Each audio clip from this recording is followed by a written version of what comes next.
They want to make this game go a little bit longer because they want to give themselves opportunities to team fight. On the other hand, you have a team entirely predicated on burst damage. Short cooldown burst damage, long cooldown, long team fight. Like you have TA, the initial melt hit, Ursa, like as a carry, he defines burst. Legion Commander, her first dual jump in, like her follow-up damage is not that good. So this is all gonna come down to like who gets the start, who gets caught first. And that is something that BSJ pointed out, not being able to have a clear save on the Death Prophet is a bit concerning against a lineup that has so much burst. Yeah, they do have so much follow-up though on the side of Alliance that can help her out, and they're not relying so much on one hero to start a fight, which I feel like was a huge problem for them in the previous game. This time they've got a DP who will get Yules, they've got a Brewmaster, a Magnus, and I think Alliance correctly read, like, we don't want to put 33 on Mag anymore. Yeah. The last 3 times that I've seen it, they just straight up lost in the exact same way, which I'm not used to seeing Alliance lose like that. But losing in literally the same way, every score looked like the same too. It was like 30-6, I think I look back on, and this game was like 28-6. Yeah. They just kind of get outplayed around the map, they lose all the space, and then the game just kind of ends. Do you think Alliance can be a little bit stubborn like that? Like sticking to their ideas? Maybe, but at the same time, you don't really know like what led you to your success or what was the actual problem. Right. But I do think they correctly read, like, if we're just gonna have this guy empower and that's it, why not just make him the 4? If that was the plan the entire time, and at least put 33 on a playmaker. Yep. So Hanskin's going to be taking over that role, and we're going to have a better playmaker for 33 in the Brewmaster, and that's something that I think everyone's going to be happy to see.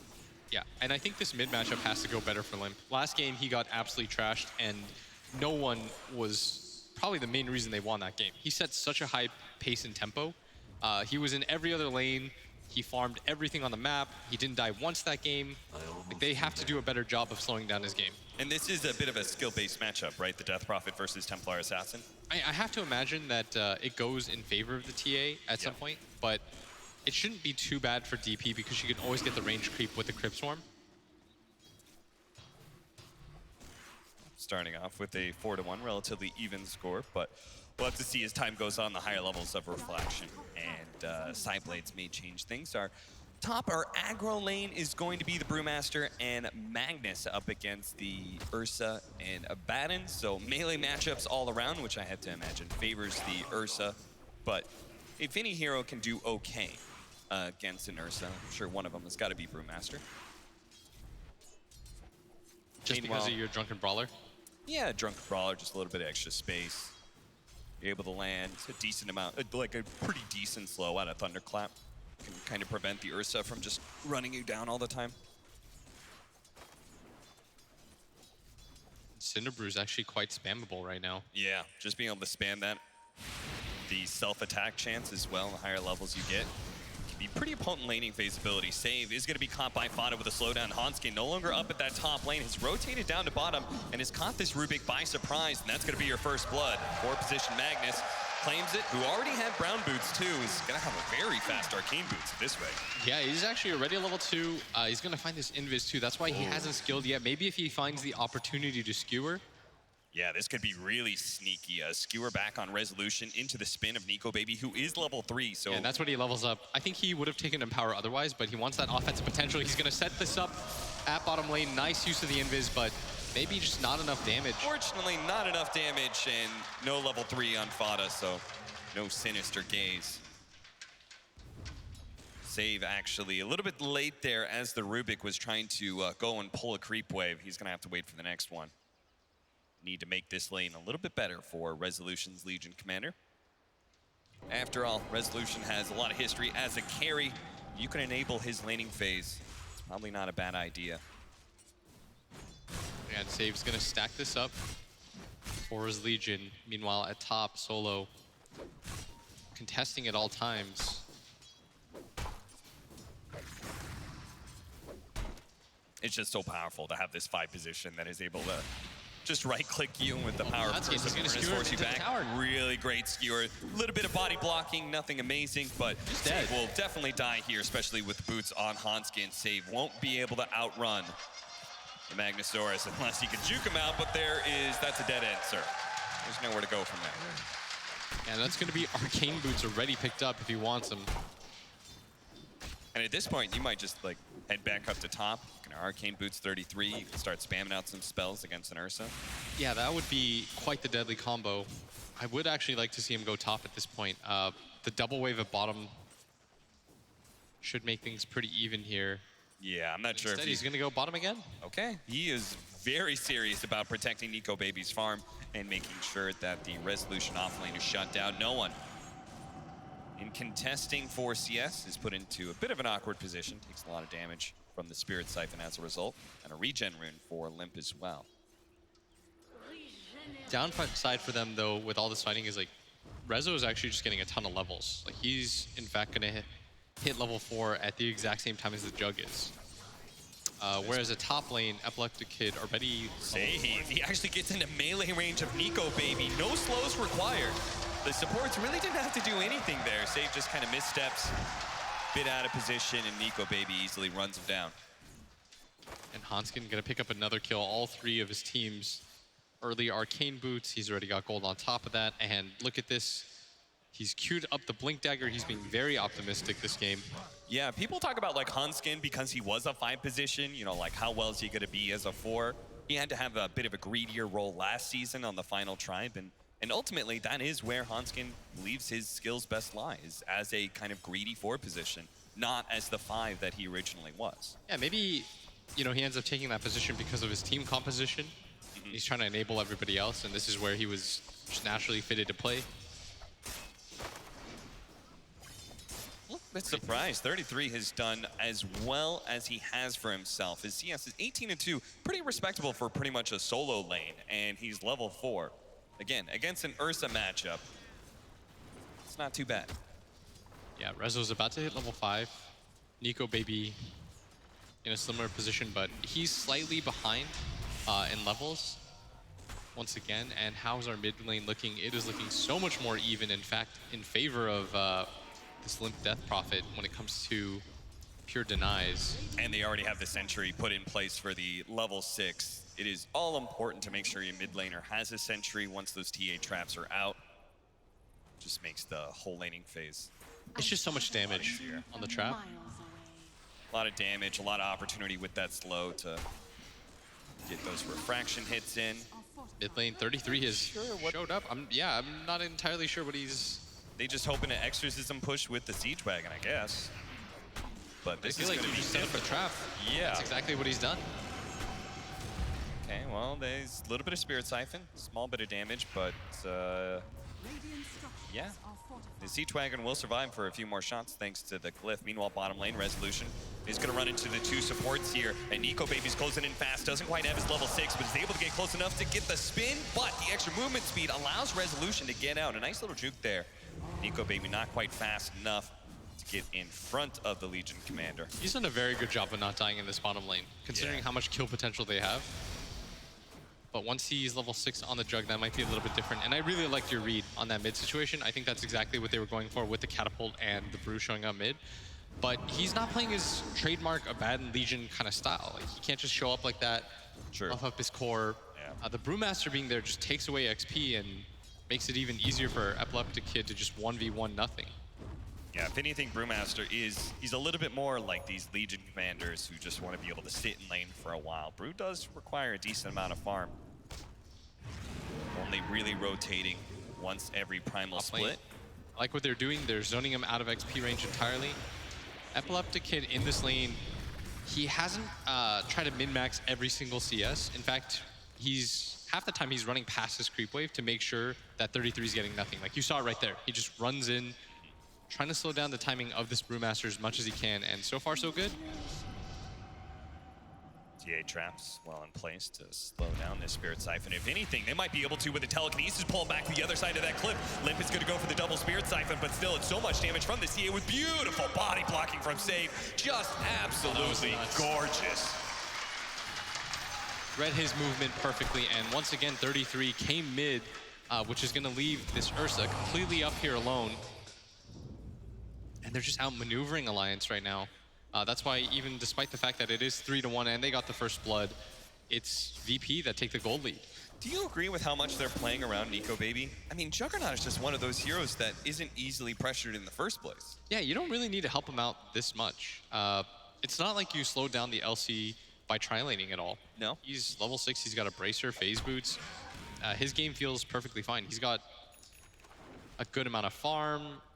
So if anything, this just came at the expense of the Death Prophet and more likely 33's Brewmaster. Yeah, and the XP that they're getting right now. Like this Ursa's almost level 8. The Jug, conversely, is just about to hit 6.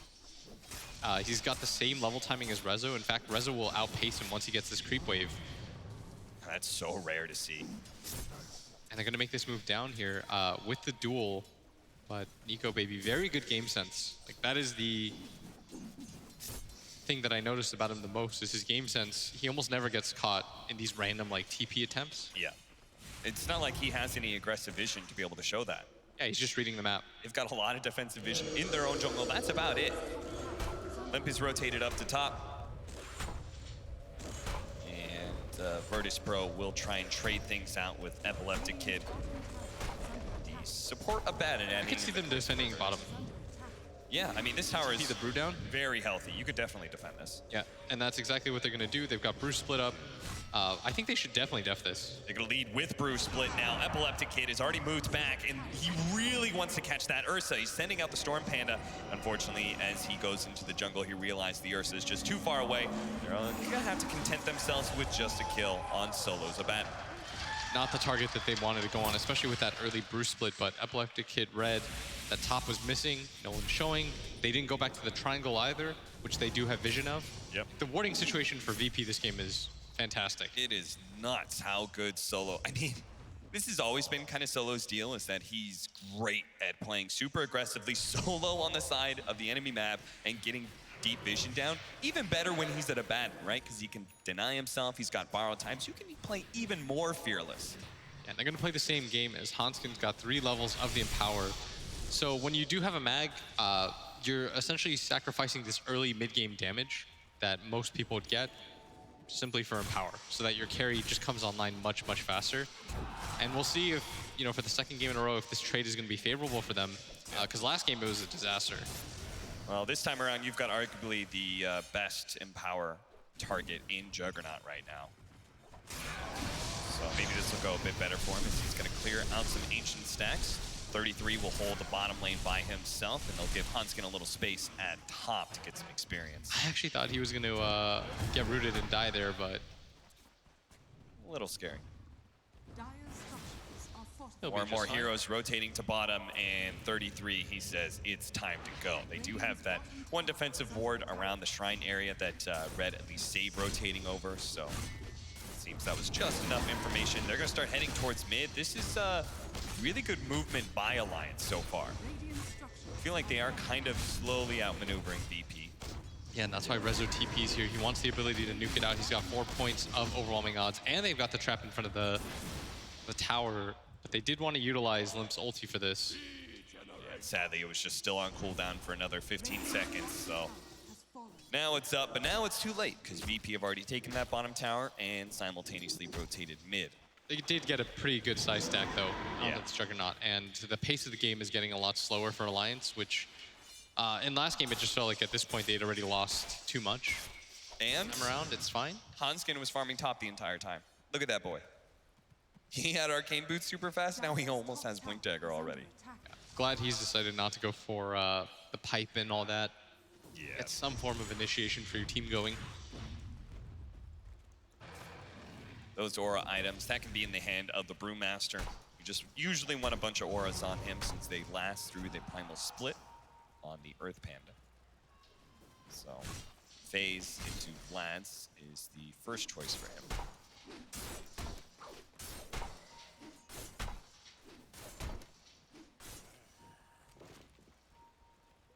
And bottom lane, look at this Fada.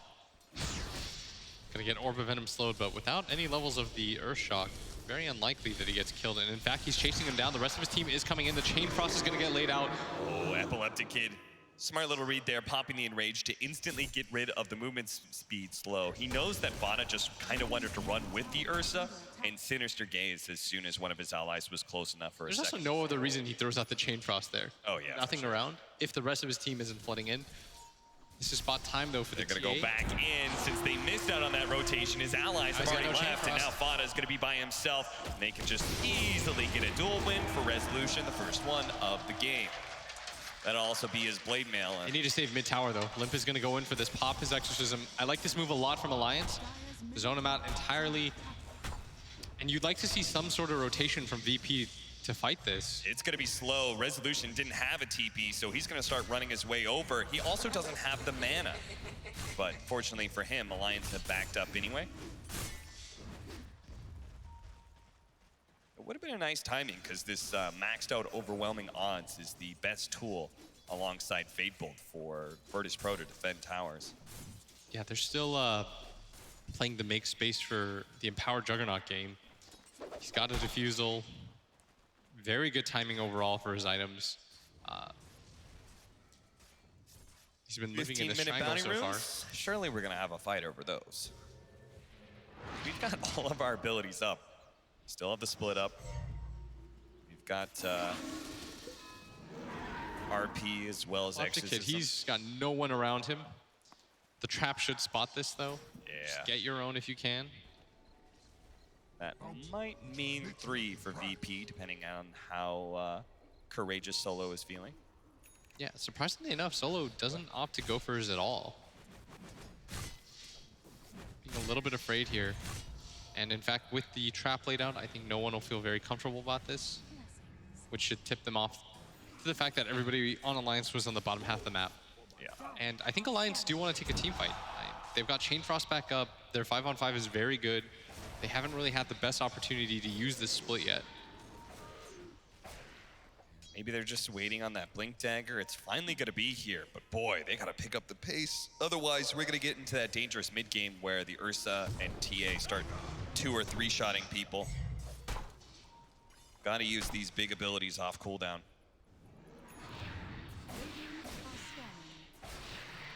Diffuse the Blade for Nico, baby. Really powerful tool against Templar Assassin and Ursa. Radiant's middle tower is under attack. Smoke from Virtus.pro in response, going through mid and invading the No, actually. I like this move better. They're going to try and sneak in a little Roshan here with the meld. They could double stack meld if they wanted to. He's going to run in. Straight up, but the Courier's going to run right on by and actually activates the shield just in time. The Brewmaster Primal Split is going to come out. The Courier does die, but if they can make a good fight out of it, well worth it. They toss the Abandon up in the air to make sure that no one has no saves available, and they can drop Solo down at their leisure, especially with the Skewer back to follow. Sinister Gaze to be able to pull him back a little bit farther, and after this kill, they can go straight for the mid-tower knowing they can roast themselves. They've got DP ult. Oh yeah, they absolutely can. With a good amount of damage still left on Nico, baby, thanks to his Diffusal Blade build. Resolution's going to come in, just throw out 1 nuke, activates the Blade Mail, hoping that Alliance aren't going to go for this kill anymore. With save, actually, with his spin. Omni Slash is able to finish him off, though. The silence onto Epileptic Kid. He could not take the Omni Slash with save. That little bit of maneuver, it cost them their support, but it did stop Alliance from taking the Roshan. I kind of wanted them to go for it anyways. Like, it's very unlikely that they want to fight into that Omni Slash and the DP ult still being up. Yeah. I will say this about Resolution. You know, we were talking about his Underlord game last night, and he's like, hey, I baited a lot of spells. He is really good at drawing attention away from objectives. He did that multiple times around Roshan. He just did it now. Hanskin, he's got Blink Dagger. He's waiting for everybody to clump up, and they This are. would be massive, Virtus.pro. I don't think they expect this at all. The Abaddon may be their only saving grace here. They're going to try and go for the duel. They are going to group up. It's going to be 4-man RP. Save comes in, tries to steal what he can, but they are all grouped up with that spin. Nico, baby, not super happy with it, though, because they didn't actually finish off the TA or the Ursa. He's got to be careful of that physical damage. Same goes for Resolution, who's now been silenced up. Won't be able to Roshan is so low now. press the attack. He's immediately going to buy back, though. The 2 cores are still a little bit low, but they have a lot of saving mechanisms that VP are still willing to fight. Alliance are going to go back in there. They almost have that Brew split up. Roshan is at 2,000 HP, and I think VP can't really fight this. Yeah, VP, they're going to break. They're going to say this is not worth it. We've got a Hand of Midas Ursa. That's not in fighting shape. No one was quite low at the time. Solo's going to just try and, well, draw some attention away, but eventually this will be a Roshan. We'll see that beautiful RP again that did, in the end, win the fight, even if it didn't result in a big kill like they were hoping. Back over into the game, Resolution's been caught outside of the Roshan pit. He did buy back for that earlier fight too, so he's now gonna be dead for 60 seconds. You're gonna lose quite a bit for this. This is gonna be the mid tower and the Roche that goes down. Alliance are just on a roll now. And that's why we wanted to see the Blink Dagger from the Mag last game. You've got to have some way to start that fight, and I really like that they recognize somebody's got to run in to set up for the Mag. Yeah. You never want to be in a position where your Mag is your only way to start a fight. People will naturally clump up once chaos begins in the team fight. Yep. They get a duel lock, they all just kind of gravitate towards that hero, wanting to be able to win the duel, quickly get the kill. And now, well, it's been long enough, Exorcism is actually back up, level 2 of it too.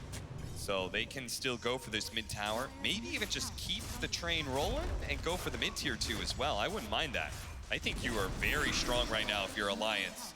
And especially with that Hannah minus Ursa, he's going to be slow on his timings. Epileptic Kid did just get his BKB though. That will be significant when it comes to trying to hunt down this Death Prophet. He needs a way to get on top of them though. No Blink Dagger, no drums. Just kind of relying on the phase boots, which he needs another form of initiation. So does VP on their Legion Commander, but Rezo's timing has been slowed down so much by the fact that he had a buyback. Yeah. And then he immediately died. That is pretty rough, especially with the Yule Scepter on the Death Prophet. All this mobility. Solo's gonna get caught eventually. There just was not enough space for you to be able to juke away Solo. Yeah, just completely stone-faced during this entire time. And he got the deny though. Well played and well worth, but no one. He's just been caught right next to the Radiant Shine with 3 different heroes. Solid disables. They used the Primal Split for that, thinking there was gonna be more heroes, because after all, The tip. no way no one could be all by himself, but he was.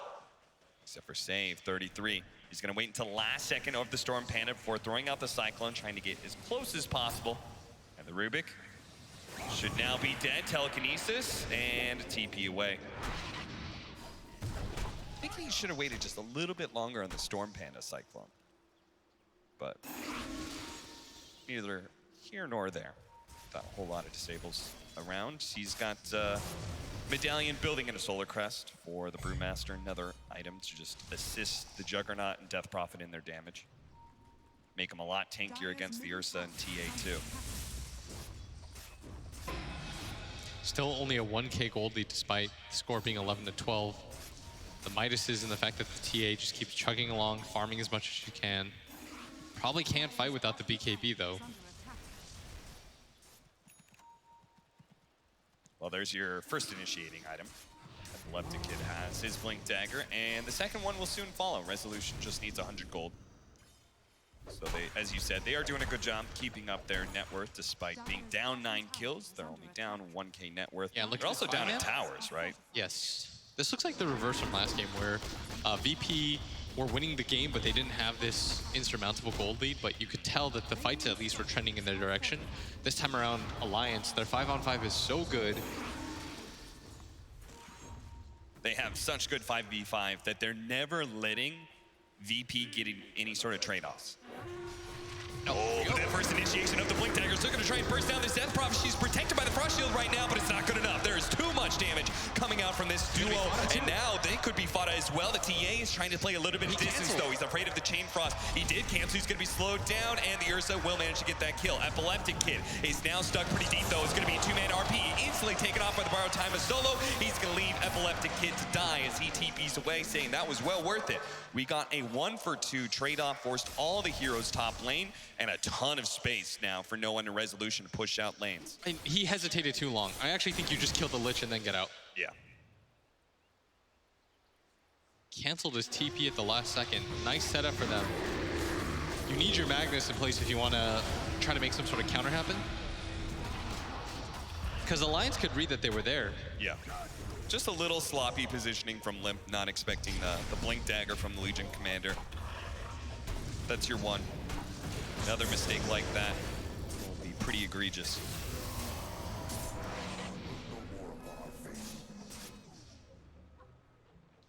So we head back into a pause game, 12-4, 23 minutes in.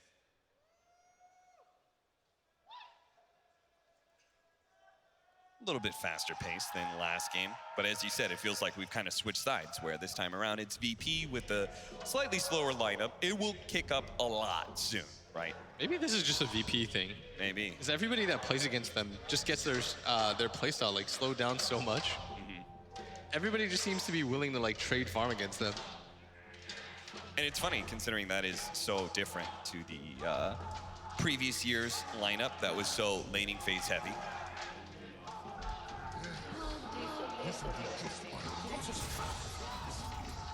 They just aim to be able to win lanes, played fast Dota from there. But here, very different lineup that Solo and No One are commanding.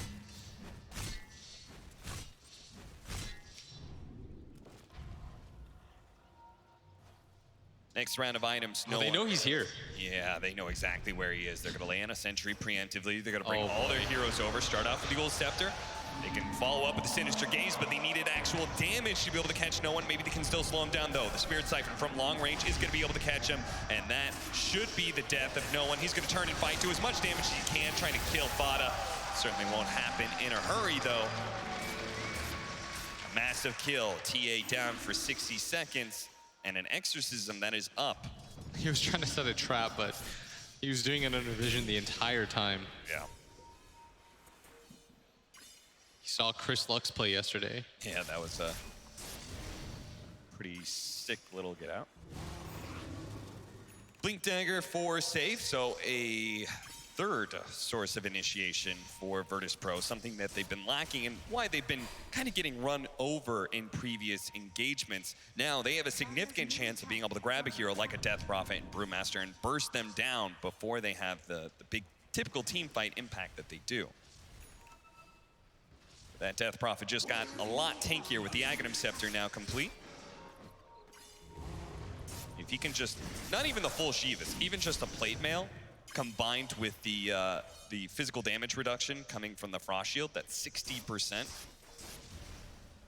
That will do a lot against a trio of physical damage dealers from VP. Scotty, though, for Nico Baby, have full stat built for him. And he wants to be as tanky as he can so that he can live through the duel. Just out HP the Legion Commander. And they're just going to go for the high ground, it looks like. Maybe not committing the Exorcism for it, but just kind of poking to see if Virtus.pro will back up, especially with the Ursa taking that top tower. Oh, they're going for this right now. I'm surprised because they could just wait for the next Roche, but opting instead to go for the high ground with the Catapult. It's about to die, though. Catapult now being dead. Rest of the creeps are coming in now, and they're forcing the issue right in front of VP's base. They see that the rest of the heroes are pretty split up. They're really just going for it. It looks like they're just going to get a tier 3 for free. That's not normal, but Virtus.pro, maybe they just really believe they could not take a fight. Epileptic Kid does find a double damage, though. Maybe that changes things for them. Yeah, I think with the DD, he wants his basher. He's probably going to sell something for it. Does, in fact, grab it as Solo knows that they have vision up there because of that. Yeah, so Solo was trying to force a fight in his own way, you know, just kind of running at the enemy and hoping they'll turn around. But Alliance do retreat fast enough into this high ground area. It's going to be tough for VP to get up there. He's going to drop his own ward, in fact, just to get rid of it.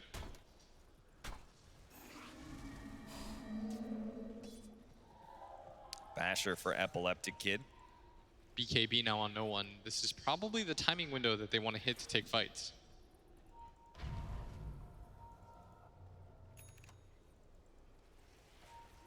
But still being surprisingly stoic. VP. Not trying to get too loud, not trying to run around and force fights. Instead are still focusing on that split pushing. Their lineup is very good at getting pickoffs thanks to all that big burst damage. They want to be able to force down Alliance. Yeah, they want to force them apart, right? Not let them do this constant 5-manning. Yeah, if you go for the 5-on-5, I feel like you will lose on VP. The only successful team fight that they've had was one where they found Limp isolated out by himself. Solo is just leading them on a wild goose chase. Yeah. He's just running in circles, hoping that they 5-man after him. And they are indeed still 5-man, but Alliance, they can just go high ground with this 5-man. The exo being used, and now Virtus.pro, they are going to be forced into that 5v5. That they I think they give this racks up and only save if they go for the top one. Okay. I don't know if there's enough time for Alliance to take the top one. If anything, you take control of the shrine and you go Roche or set up for the next Roche. I mean, giving stuff up like this usually says, like, okay, there's a better timing window for us later on to the game. Do you believe that? Do you believe Virtus.pro has a timing where they are going to be much stronger? I mean, I'm not sure. It really depends on who you get the fight on. Yeah. Ideally, you find it on the Brewmaster and you allow the Legion with the Blade Mail to duel and kill him by herself. So it's less about a certain item and it's more about just the opportunity. They need an opportunity to present itself for a good fight. Problem is, TA essentially functions in teamfights as a melee hero. Yeah. You have an Ursa and your Legion as your other two cores. So anytime you take a 5-on-5 engagement, you're just priming yourself for RPs. So going for 5-on-5 without vision, you're probably going to lose that. The only way to counteract that is to get this Aegis. Then you don't really care so much. Round 2 of this one with press the attack maxed out though. The Ursa hits so fast that Alliance are just all of a sudden, wait, what? They were in Roshan? They just took the Aegis and cheese, and now they're gonna try and fight. It's actually Epileptic Kick, jumps to the back line, goes straight for Fada, but Fada with a frost shield protecting himself in a big duel. They actually lock down the Death Prophet. The Omni Slash is gonna be able to win that duel, and slowing down no one as well. No one. The melee core is being kited around. Save, stole RP, but it's too late. The cores, almost all of them are dead with the Storm Panda tossing the Ursa up in the air. All of the damage has been negated. Limp will live. Fada will live. And Fada doesn't even go down, and he was the original target that they all jumped coming on. in for the side, trying to burst down Limp. He's so close. Limp almost dies. 60 HP. A Yule Scepter going down. He needs another round of nukes. He has Spirit Siphon, but they're Spirit Siphoning each other, and it's not good enough. Limp has the ghosts on his side. The Supernatural will win it for Alliance. 19-4. Just a slow burner.